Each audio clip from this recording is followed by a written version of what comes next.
I always like to start the calls right now with just a moment of silence and recognition on, what's happening all over the world, in our own neighborhoods, and also in Spain. So if you just take a moment to just kind of reflect on what's going on in maybe your own family, your own neighborhood, extending all the way across the world. And, if you're a prayerful person, maybe say a prayer. If you just want to send good energy or good wishes, loving kindness, let's just take a moment to do that.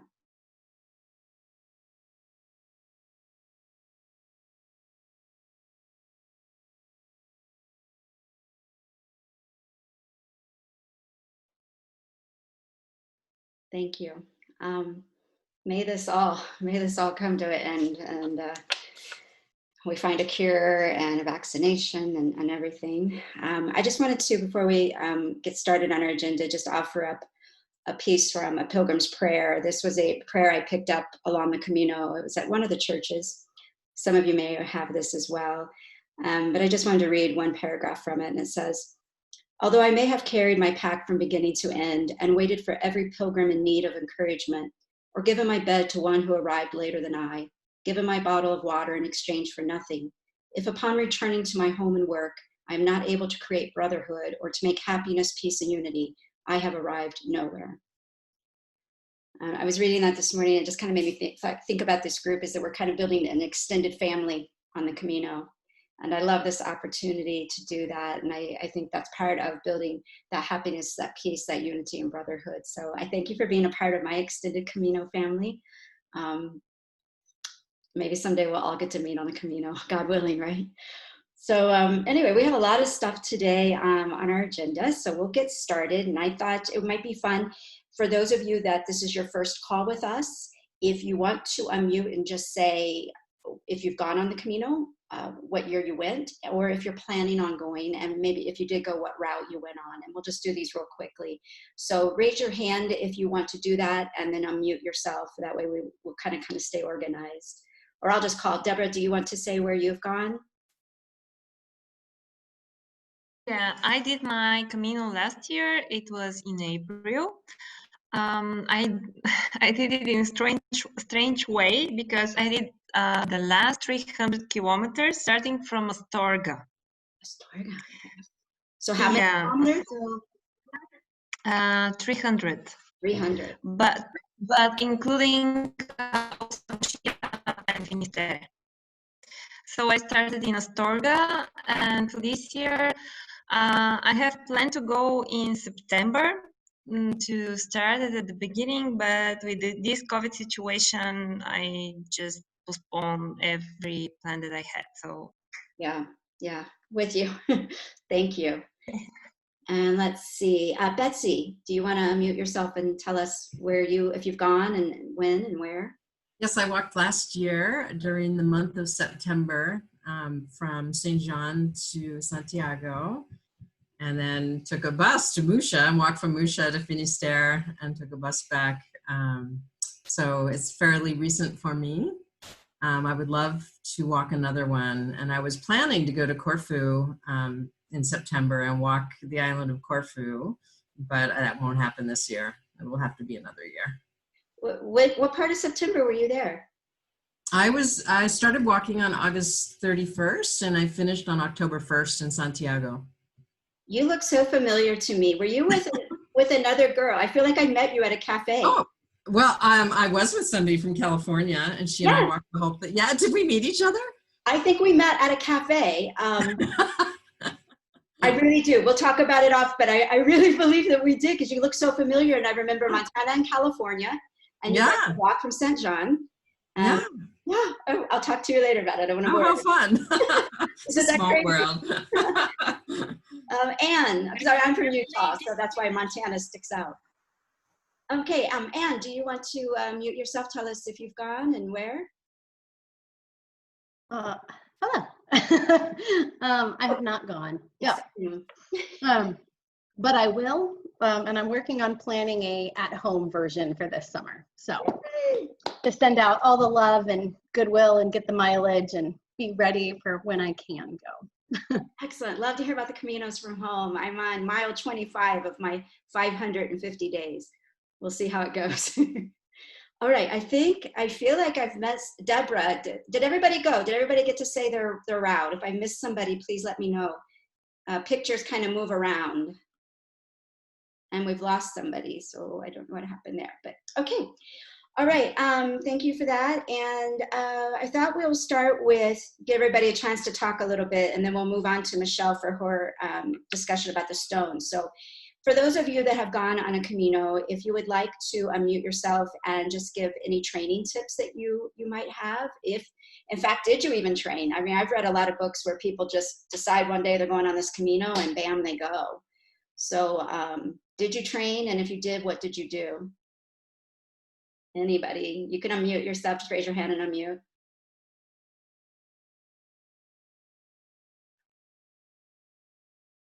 No? Okay, I can share my experience.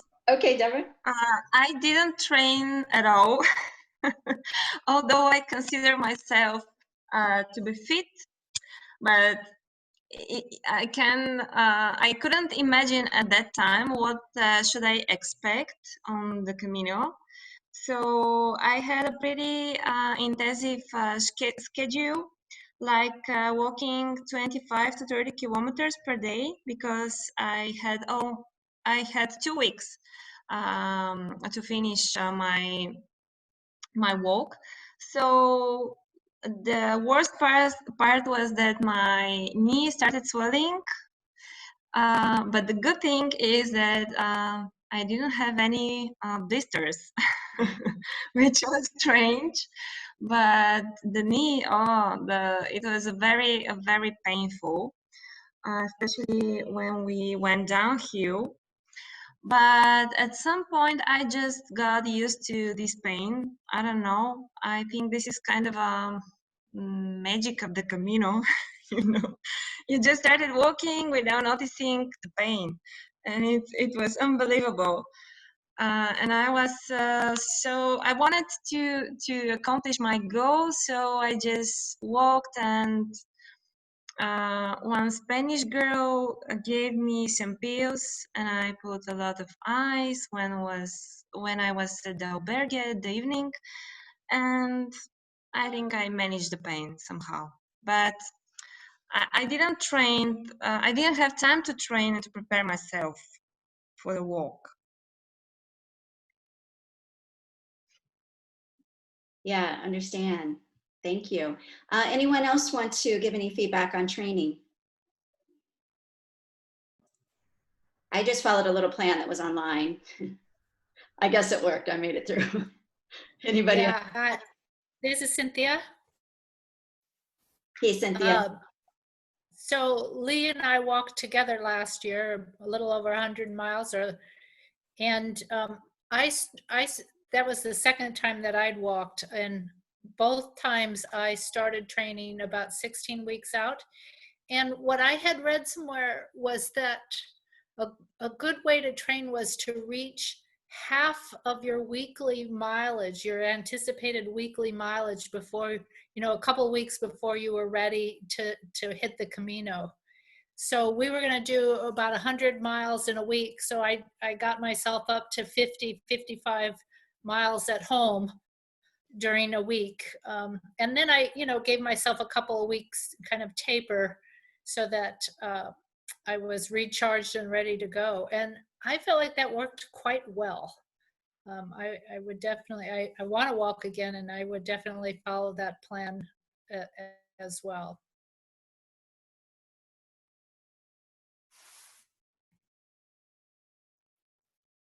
And I just wanted to add one more thing, because that is a great advice. And I didn't know I was going on the Camino until 3 days before. So I didn't have a chance to really practice, but I had been living in Tahoe for the summer, Lake Tahoe, and it's, 6,200 feet. I don't know what that is in meters. Sorry for those of you out of the country. But, I was hiking about 7 miles a day. So my lungs were very strong. My legs were strong. But the one thing that I wish I had done was to begin hiking with the pack full. that was the big shock to my body that I didn't prepare. And I think that would be a good tip. If I was going to retrain and go tomorrow or go, you know, next few weeks, I would do that. I would pack some rocks back there and hike it. Oh, yeah, that's good, Michelle.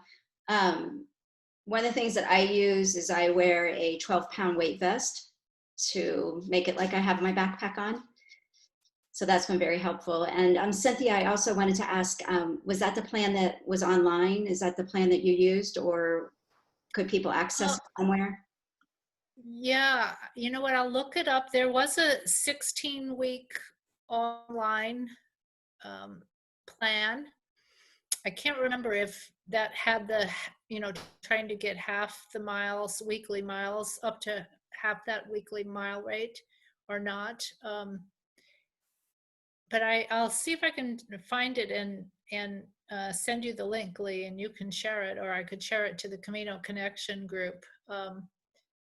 I wholeheartedly agree with training with a pack on, but not only the pack, your trekking poles, the shoes you're going to be wearing, the clothes you're going to be wearing. You don't want to be putting on anything new when you're out there.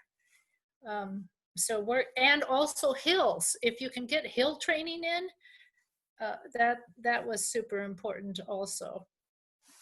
Really good points there, Cynthia, especially about the clothing and until you actually test it, you have no idea what it's going to be like. Thank you. I'm going to give a little different perspective. I am so not someone who trains ahead of time, but I live in Montana and I hike a lot. So I do live at 5,000 feet and I do hike regularly. But my theory about any of these long things is it's going to hurt sometime. So you might as well hurt while you're having fun instead of before. So I wore my shoes all summer, and I did not carry a pack, but I often carry a day pack. And what else am I thinking? That for me, it was shoes and socks were like the most important thing. I had Hoka 1-1s and really good smart wool socks. And then I just stay in motion.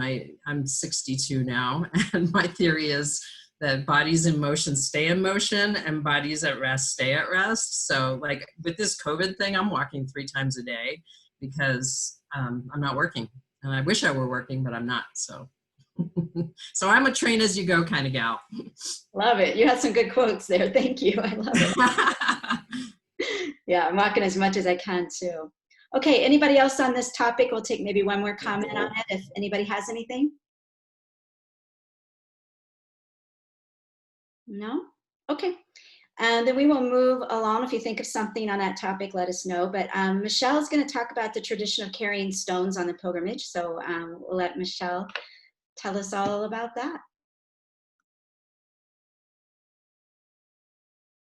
A lot of us, it sounds like we've all walked the Camino, but there's some people that might not have. And so, and you know what? We all hike in our homelands and we see those rocks on the side of the road or the side of the path all the time. So, so I'm going to share something. I actually wrote it up and I have a little presentation for you, making this all fancy schmancy. So we have some visuals. So if you don't mind, I am going to real quick stop my video. I'm going to share real quick.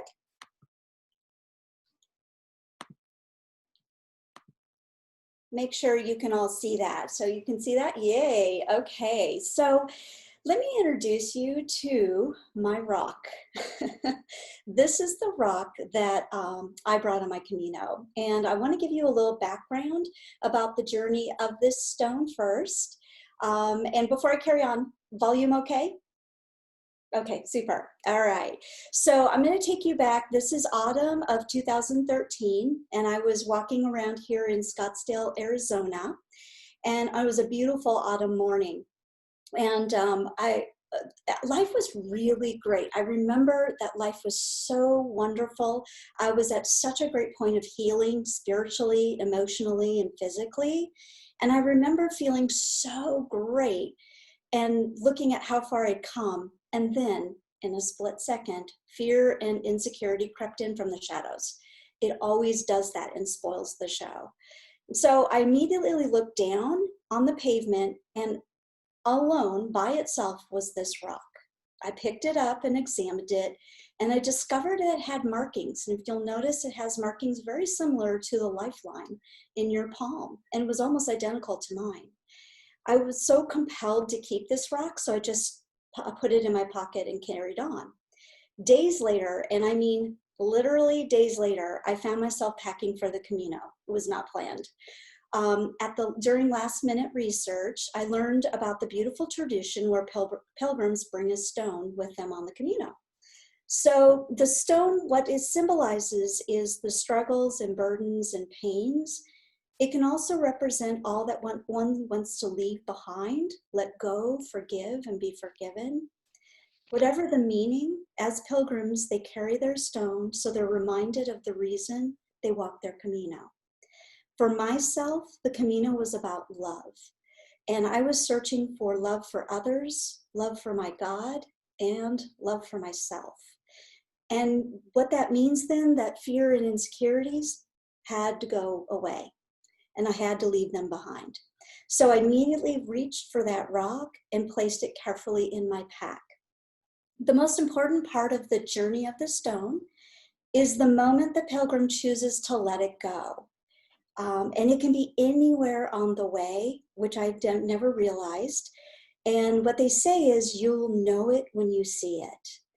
And it's like when you lay down that rock, you can rest your heavy burdens, your sorrows, and your loss, and you leave free, much lighter in life. Now, rocks are left all over the Camino, which was new to me.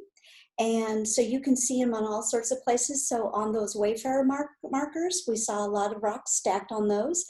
I looked in all my pictures. I did not have the 100-kilometer sign, but I had the 50. So I put that in here.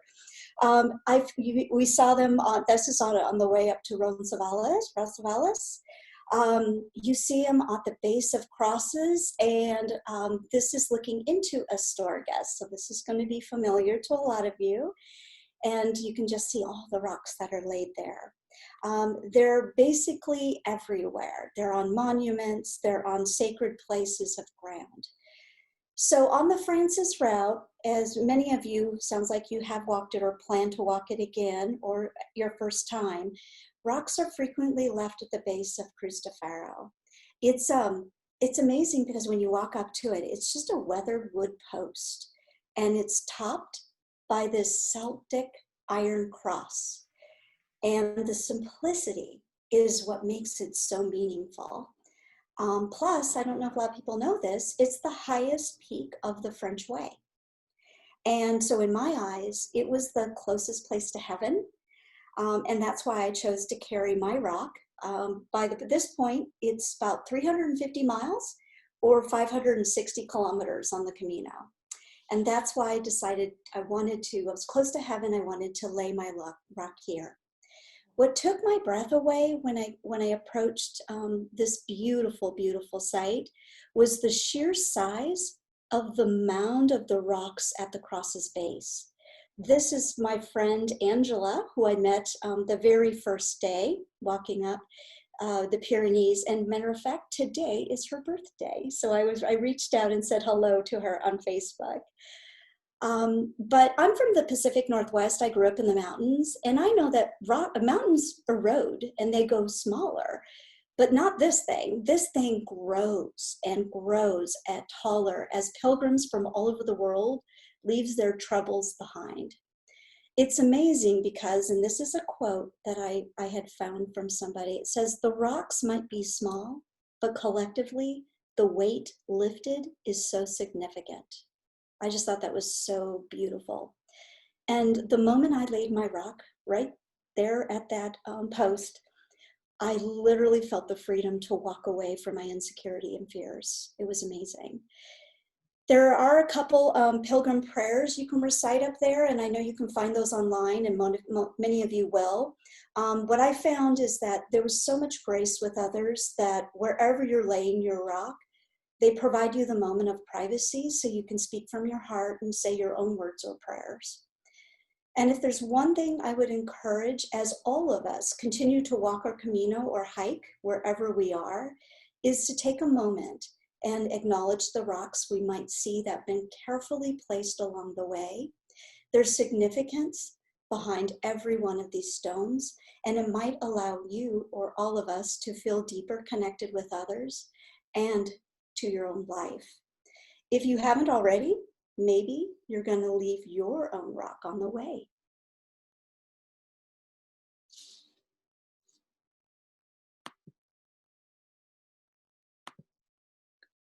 Michelle, that was just beautiful. Gosh, teary-eyed just thinking about it. That was lovely. Thank you. Thank you. And she saw my site, Camino, and I actually posted, it's a little more personal and not as educational on my Instagram site. I've continued to post on Instagram, and I bare my soul because I think that's what the Camino did for me. It opened my soul. And I think it does for everyone else. And I just wish everybody, could have the experience of walking the Camino, because it truly is life-changing. And that stone was life-changing for me. And amazingly, I got that stone literally days before I ended up finding out what was going on with the Camino. So that's divine, I'd say.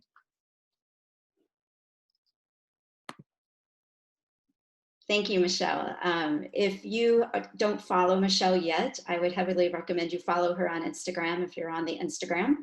And she's right there is her handle. If you look at the participants' names, you'll see her handle.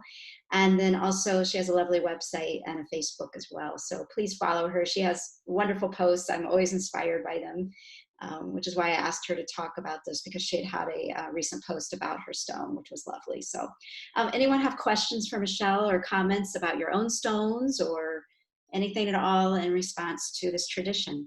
Please just raise your hand and unmute. I see my dad made it on. There's my dad, baby. Dad. And where does Dad live? Dad, say where you're from. I think I'm muted. No, you're good now. Oh, I'm good. I live in Florida. I should be in Spain today. I was going to be in Leon, Spain tonight, but I'm still in Florida. No, we were supposed to start walking on Friday, Dad and I, so I'm thrilled that Dad joined the call. Thanks, Dad. I'm going to place you back on mute. And do we have any questions for Michelle about the rocks, or any comments, any discussion anyone would like to add to that? Let's raise your hand. Yeah, just thank you. That was wonderful. Anyone else? Just to chime in, thank you, Michelle. And I've been reading about that tradition for a long time. And last year on my birthday, I picked up 3 rocks when I was in Washington State, in my favorite place in the world. And so they've been hanging out. I've been staring at these rocks for a year, ready to walk with them. And so they'll keep waiting. And I figure there's another rock for COVID that's just going to join for the weight of the waiting. So, but thank you for sharing that. You're very welcome. One of those pictures, there was actually 6 or 7 rocks, and that was Angela from the UK. She didn't carry her rocks, but she found them along the way, and they represented, she literally lost 6 friends and family in 1 year. And they represented, all those rocks represented that. So, and so to share with other people, you don't have to carry your rock. I happen to, and I'm glad, because it also is a symbolism of getting that weight off my back. And Anne, you're going to have some weight on your back. Excellent. Anyone else have a comment about the tradition of carrying rocks, or anything else for Michelle? Corey? I just wanted to thank you, Michelle. It's when I heard about this tradition, I was thrilled. As Lee knows, I am a rock girl, and I've done that my whole life. And when I heard that about the Camino, I've wanted to go on the Camino since I was 16. And when I heard about that tradition, it just spoke to me, because it's so much a part of me, and your version of all of that and showing all of that just really resonates with me. So thank you so much. It's beautiful. Thank you. 8. Cool. Thank you, Corey. And Michelle, thank you for the added photos. Those were lovely. Very nice. I'm a trainer, so, you know, I had to bring my PowerPoint in there. I can tell. Thank you so much, Michelle. We really appreciate it. I just wanted to open the floor up now for everybody so everyone gets a chance to talk about some things if you'd like. And one of the questions we have for discussion this time was there an item that you took along on the pilgrimage in your backpack or to Spain or whatever that you wished you hadn't taken? It was just something that maybe was silly that you thought you would need that you didn't end up needing or whatever. So any comments on that? Anybody want to mention something you took that you could advise to just leave at home for the rest of us?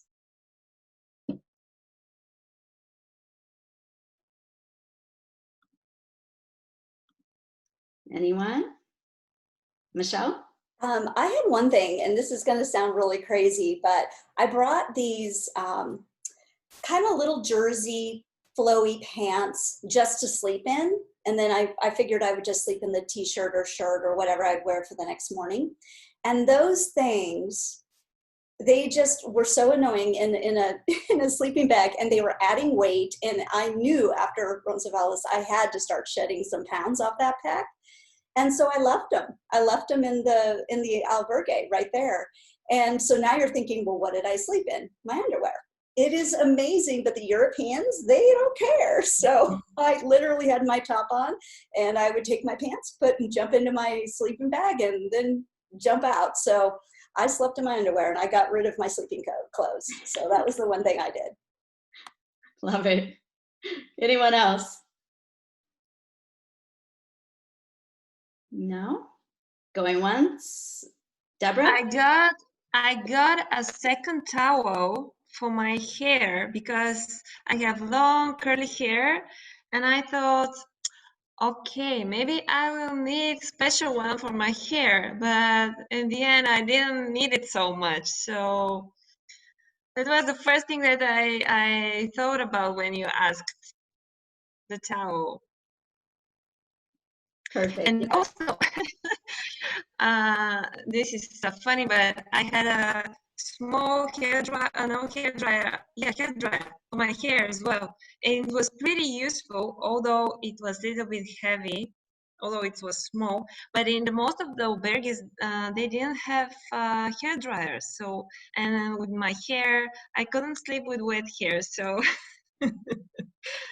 yeah. I feel you on that. I hear so much things about my hair. Yeah, going to bed with wet hair I thought was very difficult. Or some mornings waking up and having wet, cold hair on the cool mornings. So hair dryers would be nice. Did it weigh very much? No, it was a small one, but it was pretty useful.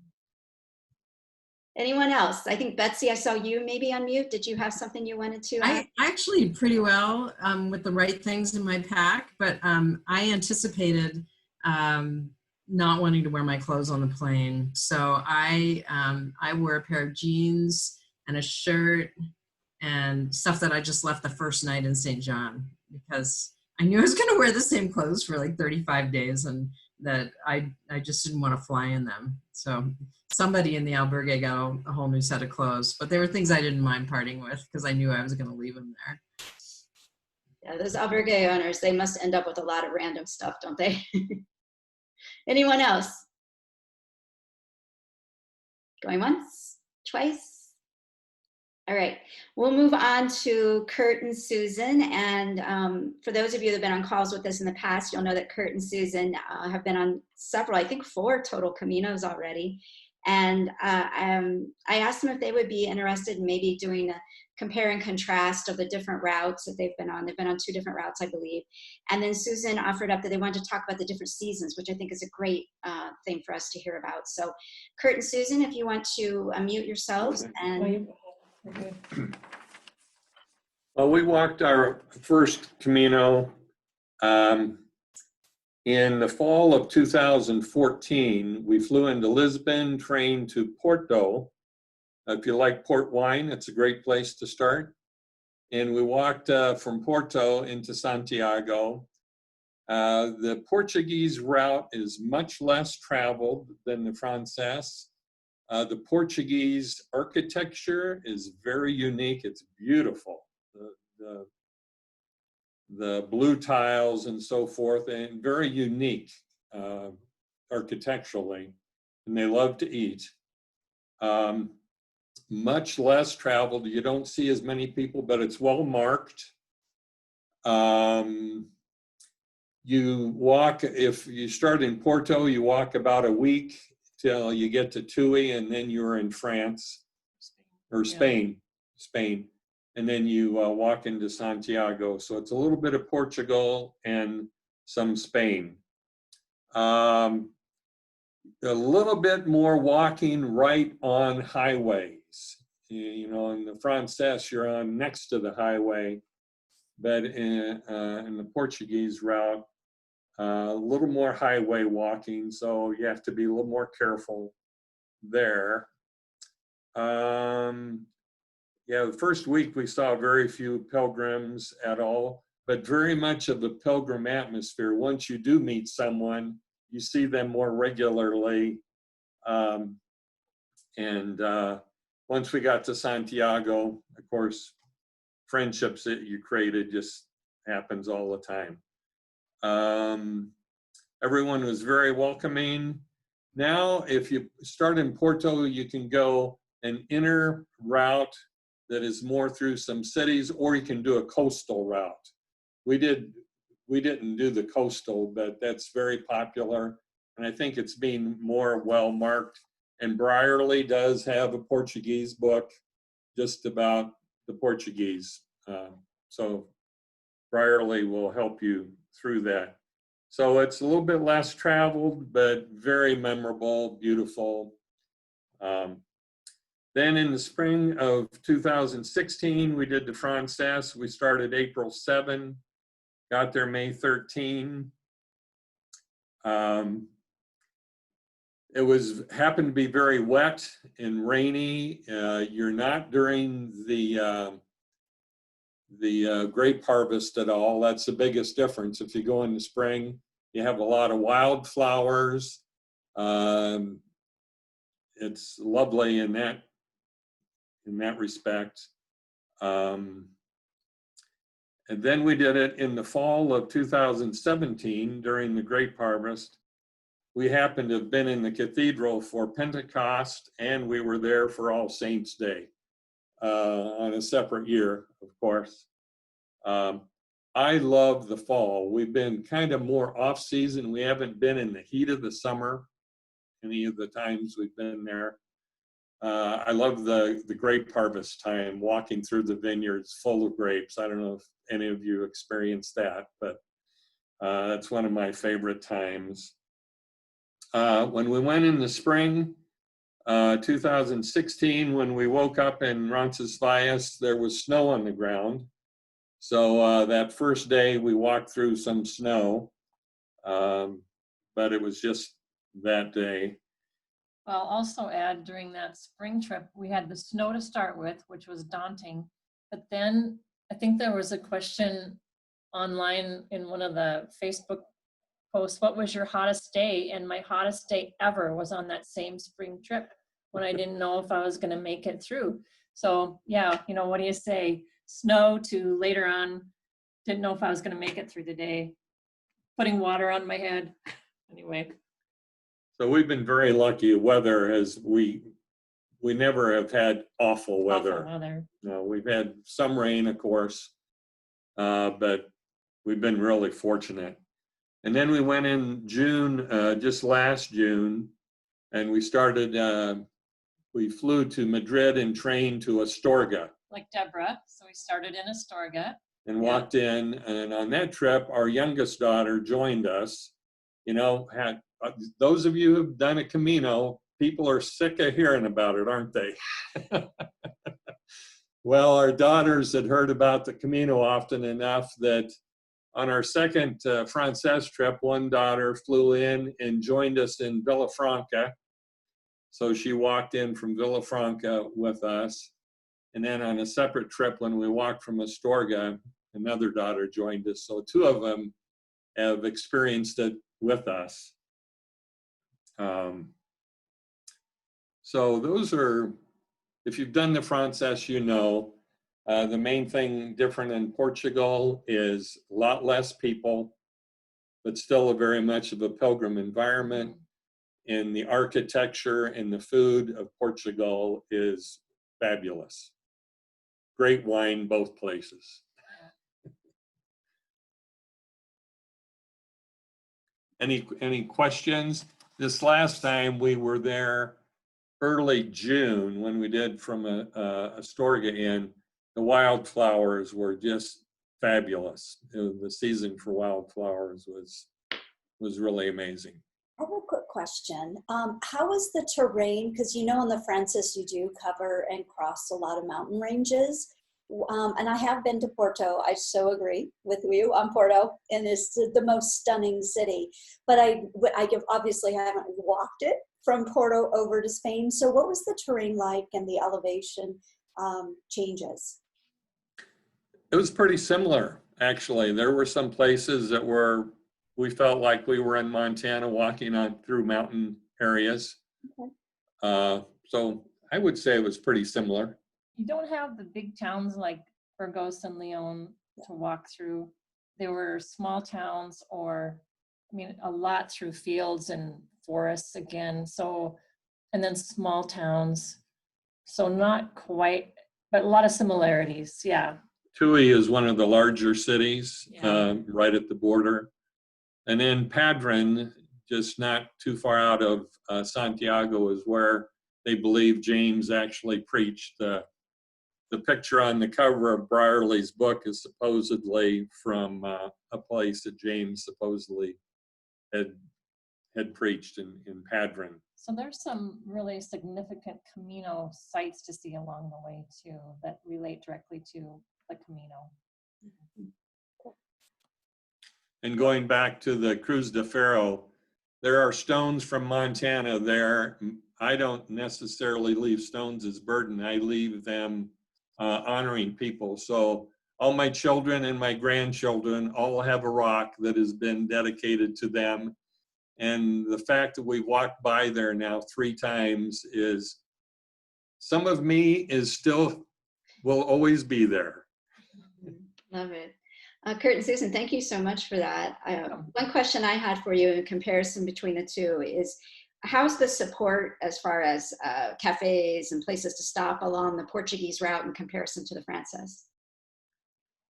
You know, I would say it's not quite the infrastructure.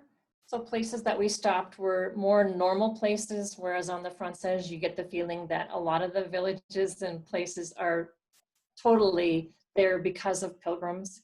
And so that part wasn't quite the same, especially in Portugal. But there was still everybody that we met or encountered, they were very much pro Camino, and they wanted the Camino to succeed. And so there were still places to stop and eat, just not quite the same. Yeah. Adequate albergues and food. Still had pilgrim meals served in restaurants.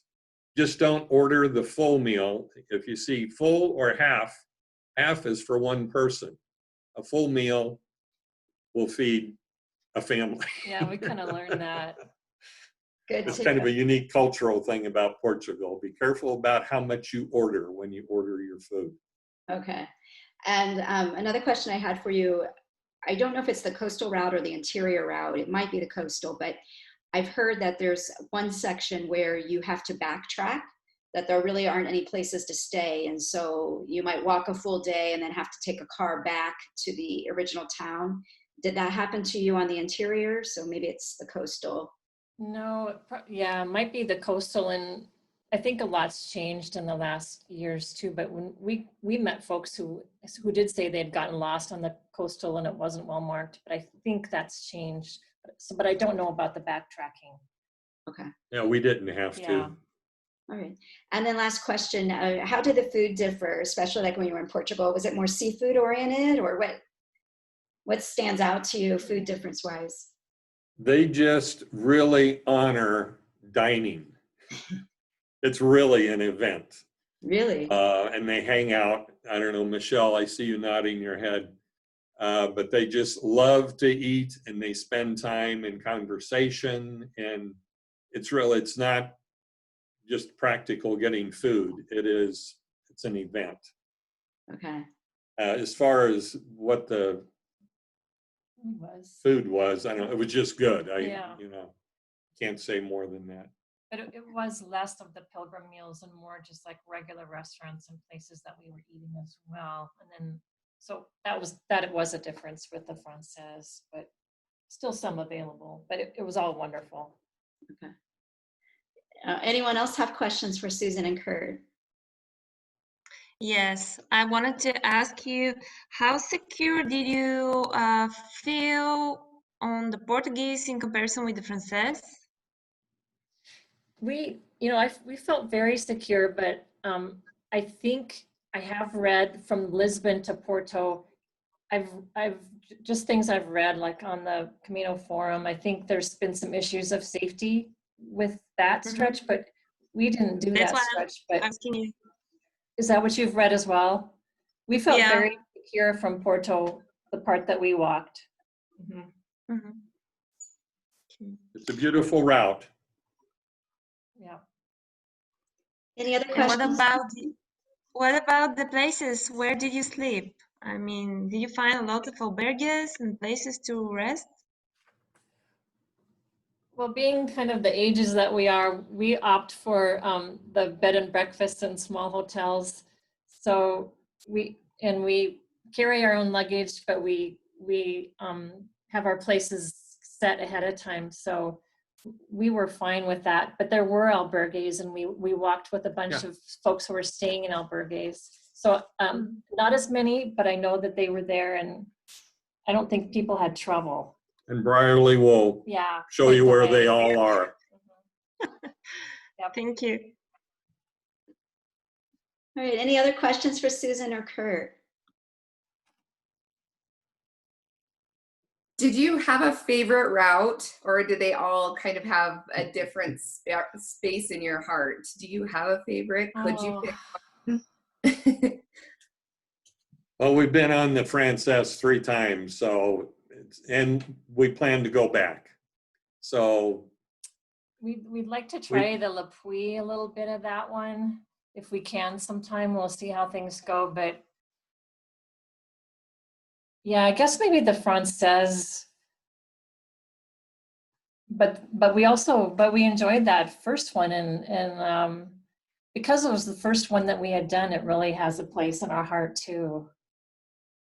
So yeah, hard to say. Yeah, I'm sure. Amazing. We have friends here from Montana and Wyoming that one of those guys has done the Le Puy to Saint Jean also. And he's done a whole comparison of the differences of that. A lot less people again, but still a beautiful walk. Great, thank you. So is your next one planned for the Frances? You know, we were hoping to go this fall, and actually a couple years ago we had a trip planned to do the Le Puy, and then we had Curt unfortunately had a hospitalization, so we didn't end up doing that. So sometimes those things happen. We had that dream, but we were hoping to go this fall. I'm kind of doubting that will work, but maybe do a little bit of the Le Puy and then do the Frances. But we might have to double up next year and do spring and fall in one year. We'll see. Well, now we're going to be jealous of you guys. If it opens up. Yep. I'm sorry, Curt, you didn't get to go because of the hospitalization. Yeah, that was a couple years ago, and we had the whole Le Puy kind of mapped out, but you know, that's life too. Yeah, that's the journey of a pilgrim, right? Yep. Mm-hmm. I'm guessing Le Puy by the name that it's a French route. I'm not familiar with it. It is. Yep. It's one of the original starting. And then it ends at Saint Jean. Oh, it ends. Yeah, starts in Le Puy, and it's about the same length, about 500 miles. So you're walking through France and you end in Saint Jean. Wow. Yeah. So you could tack on another 5 and go all the way to You Santiago. could. Yeah, you could. Wow. Okay, that's huge. That's a dream, right? Yeah. No kidding. All right. Any other questions for Curt and Susan?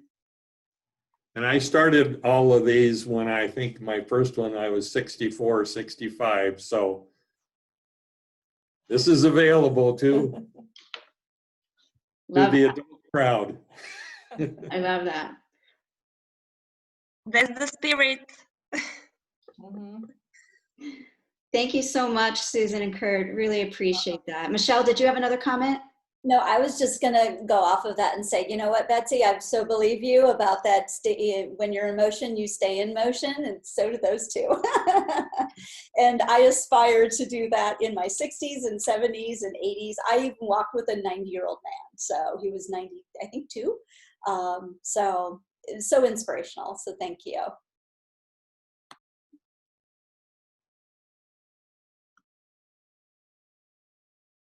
I can get that Camino in. Lee, I hope you and your dad can get that Camino in here pretty soon.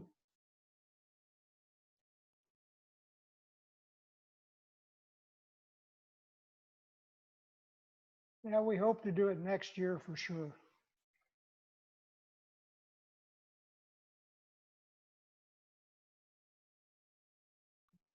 Anne, you just asked a great question. She wants to know, what were the favorite wines that remind you of the Camino that you can buy in the US? We actually have, just a couple miles from me, I think it's some sort of wine store, or it might even be like a Bevmo.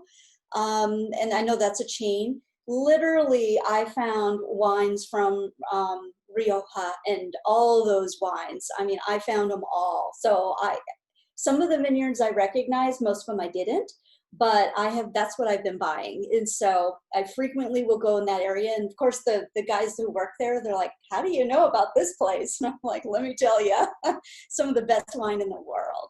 So you can find a lot of those wines, not in a Safeway grocery store or something like that. But if you go to those wine shops or bigger alcohol wine facilities, stores, they tend to will have a whole Spanish section. And look for the northern Spanish wines, because that's what we crossed. I don't know, does any of you have your favorite wine? To me, if it was red, it was good, but. I'm the same way, Michelle and Anne. I found that the red wines, particularly in Spain, I was shocked, honestly. I was having so much, because we can get it at, well, basically you could have it at breakfast if you wanted, but say lunch and dinner. And I really wasn't experiencing the kind of headaches that I tend to get if I have it in the US. And a couple of people have mentioned to me that it's the way that the wine is treated, and that there aren't as many pesticides and different things. So I find that it's easier to drink. I don't have the same impact. Did you guys find that as well? I see Michelle shaking her head. I'm only 5'2", but I was able to, a couple nights, drink a whole bottle myself. That's shocking and embarrassing, but I will tell you, and maybe my my metabolism was like a teenager at that point, because boy, you are really rolling through this month of exercise. But I never, ever, ever felt anything the next day. Here, I could have one glass and I could have a headache tomorrow. Same. Cynthia. Yeah, so I'm a white wine drinker, and Galicia has a white wine called Albarino, Albarino, and I have definitely been able to find that in the United States. There is, what do they call it? I think denomination of origin in Galicia. So there are 2 or 3 wines that, can only be labeled from that area. And Albarino is one of them. And so if you go into a wine store and you look for that label, that specific denomination of origin, it's going to be one that is true to that region. And I found them all to be very delicious. Excellent. Thank you, Cynthia. I noticed I'm in another Facebook group called, I can't think of the name of it right now. It's a food of Spain or something. But anyway, every one of their calls, everyone's drinking wine. So maybe we'll have to bring our favorite wine to our next call, and we can all show the bottle and let everyone know what we're enjoying. So I'm going to hold off on the Holy Year discussion until our next call, but I just wanted to mention a couple of quick things since we're almost done. First off, thank you to Michelle, Curt, and Susan for those presentations. They were fantastic and way more than we could have ever expected. So thank you so much. If any of you have a topic that you would like to talk about at our next call, please let me know. Or if there's a topic that you would like for me to find a speaker to discuss, I would definitely go out and do that. I do have one speaker scheduled for our next call, and that is Annie O'Neill. Annie is a member of our group. She couldn't be on today's call, but Annie, you may remember her if you have seen the movie 6 Ways to Santiago. She is one of the people that is in that documentary. And Annie also has just filmed her own documentary for a gentleman by the name of Phil, who was going through chemotherapy and wanted to go on the Camino, got very ill, couldn't go, and so he walked his own Camino in his backyard. And so there's more to the story. It's amazing. I've watched quite a bit of it that she has shared on the virtual Camino page. So anyway, she's going to come to our next meeting, which I wanted to give you the date on that. That is June 3rd. So it's another Wednesday, same time for right now. I will be polling on our Facebook group to see if we want to move it slightly later in the day once it's summer, but we'll see. But anyway, so Annie will be on that call and she'll talk to us about Phil's Camino. She's also going to show us a quick preview of the movie. If you get a chance to see it, I can't recommend it more highly. You will be very, very inspired. It's a touching story. So if you have a suggestion for a guest speaker, if you like the idea of us having speakers during these, I don't want to cut out the opportunity for us to have general discussion, but I think it's fun to learn about different things. Michelle or Cynthia, did you have a comment? Yeah, just a real quick question. You said something about Virtual Camino. Where did you find her? What site? So Annie, and there's a travel service. I think it's called, I'm not sure if I'm gonna say this name right, but Draper, I think is what it is. Anyway, when Annie was getting ready to introduce her movie, they started a Facebook group called Virtual Camino. And they grew from the 0 members to about, I think they have almost 3,000 members in less than 30 days. So it's a huge group. Lots of great stuff on there. I do want to put in a plug for Annie and the group. I am really enjoying being a part of that group. She has been bringing in authors of different books. And this past week, she had Curt and Susan have recommended this book. And she had the author, Father Kevin Codd, on. And I got to participate in that. And then also she had the 2 guys from I'll Push You. And I got to speak directly with them. And oh my gosh, you guys. Corey was on there too with me. And Cynthia, did you do that one too? You did too. Yep. Those guys, I thought they inspired me during the movie. They have done more since that movie that almost brings me to tears right now to just think about what they're doing. So you probably can go back and watch. You can't watch her first book club. She didn't record that one, but she did record the one with Father Codd, and she also recorded the one with I'll Push You. So if you go onto their Facebook page, just be warned, it's very active. So there are a lot of posts. So it's hard to find things, use the search, but it's a great group. And I will also post a couple of other groups that I'm in that I thought you might like as well. So I'll just put that on the page. So the other thing I wanted to throw out, just to put this in your mind, and I will post about it on the page, but I've been really thinking a lot about this group and a lot about what's going on with COVID and everything. And I wondered if you might have interest in us maybe doing some type of philanthropic activity with our group. I've been thinking a lot about first responders who have really put their hearts on the line. And I was thinking the other day, it might be really cool to get a group together that maybe we could find a way to sponsor one of them to take a Camino. So that's one idea I had. And then there's also a group called the Peaceable Foundation, I think it is. I'll put it on our page. And they also do quite a bit to support work that's being done on the Camino. So if you have that idea and you would like to be a part of the group that works on something like that, I would love to see something good come out of our group. To go along with us building friendship, to actually doing what I read about earlier, which is, really building brotherhood and peace and unity throughout the world. So I'll post on that, but are there any comments about that just initially with me throwing out the idea?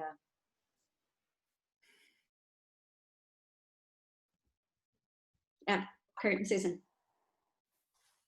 Okay. Yeah, we support Pilgrim House in Santiago, which I don't know if anybody has stopped in there, but No. it's a little ministry in Santiago, whereas people come in if they want to debrief, if they want to do laundry, if they want to make arrangements, any number of things, but it's called the Pilgrim House. And of course they're closed down right now. It's a couple from the United States who have been living over there. I think they're there 6 or 7 years now, but that's just one kind of pilgrim related place that we happen to help out a little bit. That might be the Peaceable. The female owner, is her name Rebecca? Do you remember? No. No, okay. I'll look and see, but I'll post both of those. So it's Pilgrim House? Pilgrim House. Perfect, great, thank you for that. Anyone else have a comment about that topic? Or any guest speakers you would like me to try to go out, or any topics you would like to have for our next meeting on June 3rd?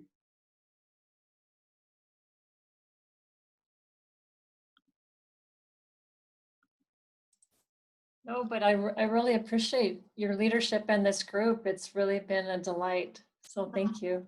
Thank you so much. Thank you so much, Susan. I'm so appreciative of this group and love having it. I'm going to remove the questions for membership to our Facebook group because I think that, I don't know, it mixes people up. So if you want to add a friend that wants to go on the Camino or has been on the Camino, please add them to our group. We'd like to grow this and, create what our group wants it to be. I'm just happy having the additional Camino friends, and the more people we have in it, the better. And let me know if you have ideas. You can always message me on Facebook or Instagram. I'm on Instagram on a yogi on the Camino, and I'm going to start offering, for those of you that are walking and doing virtual Caminos from your home, I'm going to start offering some yoga for pilgrims. So I'll let you guys know about that.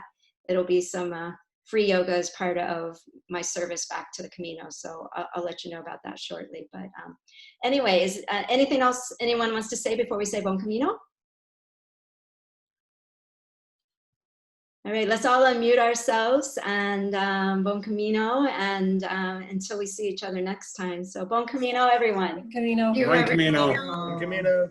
Thank you so much. Thank you. I recorded this, so I will post it on our Facebook page. Unless anyone has an issue with the recording being on, let me know privately. Thank you. Bye. Thanks, Dad. Bye.